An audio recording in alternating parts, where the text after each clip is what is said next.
안녕하세요. 오수아입니다. 나주를 방문한 길에 신숙주가 태어난 집터를 살펴보러 가는 길인데요. 돌담이 어우러져서 고풍스런 시골 정치가 물씬 풍겨납니다. 신숙주는 1417년에 공조참판을 역임한 신장이 나주시 노안면 금안동 나주정씨 처갓집에서 처가살이를 할 때 태어났다고 하는데요. 22살이 되던 해에 세원시와 진사시에 모두 합격을 하였고 23살이 되던 해에는 진시 문과에 급제를 하였으며 세종대왕 때 집현전 학사로서 성삼문, 박팽년, 정인지 등과 함께 혼민정음 창제와 연구를 하면서 요동을 13차례나 다녀오는 등 큰 공을 세웠고 30살에는 문과 중시의 사등으로 합격하여 당상관이 되었으며 그 후로도 세조실록, 동국통감, 국조오례의, 국조포감 등을 편찬하는 데도 참여를 하였습니다. 그리고 벼슬길에 올라 세종대왕, 문종, 단종, 세종, 예종, 성종까지 모두 6명의 왕을 섬기면서 정난공신, 자익공신, 입대공신, 좌리공신 등 4번이나 공신에 책록이 되었으며 주요 관직을 거쳐서 우의정, 좌의정, 영의정 등을 역임하여 1인지와 만인지상의 지위에 올랐지만 개유정난 당시에 수양대군 즉 세조 즉위에 앞장섰다는 이유로 변절자의 아이콘으로 혹평을 받고 있는 인물인데요. 생가로 들어선 입구에 자풀이 무성한 것을 보면 특별히 관리가 되고 있는 것 같지는 않습니다.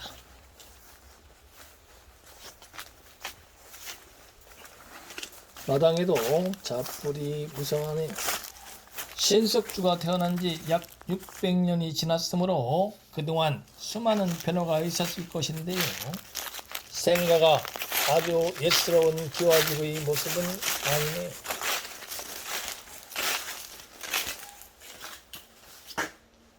신숙주에 관한 내용과 신문 기사들이 나열되어 있습니다.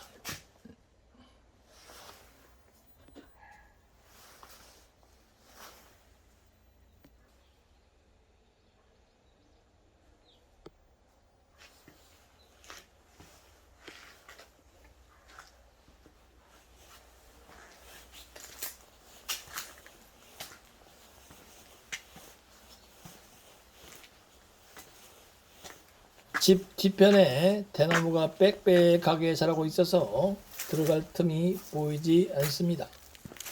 그리고 집터보다 지대가 낮아 보입니다. 즉 대나무가 무성해서 뒤편에 작은 동산이 있는 것처럼 보이지만 집 뒤편이 오히려 낮습니다. 그러므로 배산 임수로 지은 집은 아니라는 것입니다. 그리고 집 주변이 평지에 가까운데요. 약간 고개가 갸우뚱해집니다. 제가 지금까지 앞에 올린 영상에서 말씀을 드린 바와 같이 우의정, 좌의정, 영의정 등 고관 대작을 역임했으면 혈이 맺힌 명당에서 발산한 생기의 영을 받고 자랐어야 고관 대작의 지위에 오를 수 있는 특출한 역량을 발휘하였을 텐데요. 집 주변만 둘러봐서는 결이 맺힌 명당으로 보이지 않으므로 혹시 신숙주 생가가 고정이 잘못된 것이 아닌지 싶습니다. 이와 같으니 조금 더 자세하게 주변을 살펴봐야겠습니다. 개천이 이와 같이 형성되어 있으므로 집 뒤편 가까운 곳에 있는 산줄기가 있다 하더라도 풍수서에 이르기를 매구수지 즉 산줄기를 통해서 유통되는 생기는 물을 만나면 멈춘다 했으므로 이곳에 나 있는 도랑 즉 자연적인 개천을 건너서 생가 쪽으로 산줄기가 뻗지는 않았을 것입니다. 그러므로 만약에 생가로 뻗어 내리는 산줄기가 있다면 개천이 없는 이 방향에서 생가로 입수가 되는 산줄기가 있을 것이므로 생가와 가장 가까운 곳에 있는 이 도로를 먼저 살펴봤는데요. 이 도로 중에서 이 부분이 좌측과 우측에 비해서 높습니다. 그 중에서도 이 부분이 가장 높습니다. 그러므로 이곳을 통과한 산줄기가 생가로 입수가 되는 것으로 판단이 됩니다. 또 이곳에 나 있는 도로를 살펴봤는데요. 이 부분의 도로도 좌측과 우측에 비해서 높습니다. 그리고 도로의 형상도 등고선처럼 낮은 곳으로 곡선을 그리고 있습니다. 즉 도로에 나타나 있는 형상을 감안했을 때 이와 같이 산줄기가 뻗어나가서 생가로 입수가 되는 것으로 판단이 되었습니다. 그러나 이곳에서 생가 쪽으로 뻗어나가는 산줄기가 있는 듯 없는 듯 낮기 때문에 이런 곳에 집을 지으면서 그 형상이 감춰져 가늠하기 어렵습니다만 자세히 살펴보면 신석주 생가 쪽으로 뻗어나가는 산줄기의 형상을 확인할 수가 있습니다. 이렇게 산줄기가 있는 듯 없는 듯 낮게 엎드려서 땅속으로 숨어 뻗어나가는 형상을 풍수지리에서는 잠룡이라고 한다고 전편에서 말씀을 드렸습니다.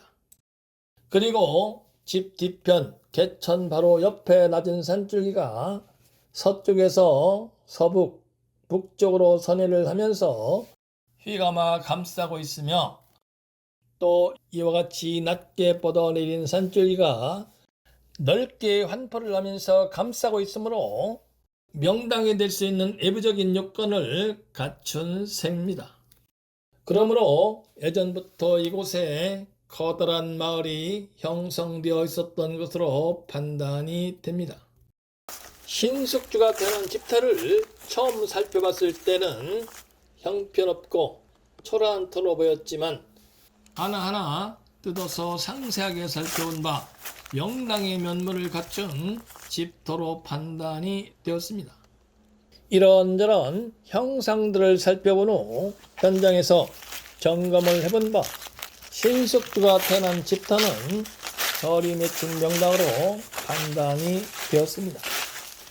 살아생전에는 일인지와 만인지상의 온갖 영예를 다 누렸지만 죽어서는 배신자의 아이콘으로 비판을 받은 인물이라 할지라도 많은 업적을 남겼고 대대로 자손이 번창한 것만은 부정할 수 없는 사실입니다. 신석주는 고령신씨 8세 손인데요.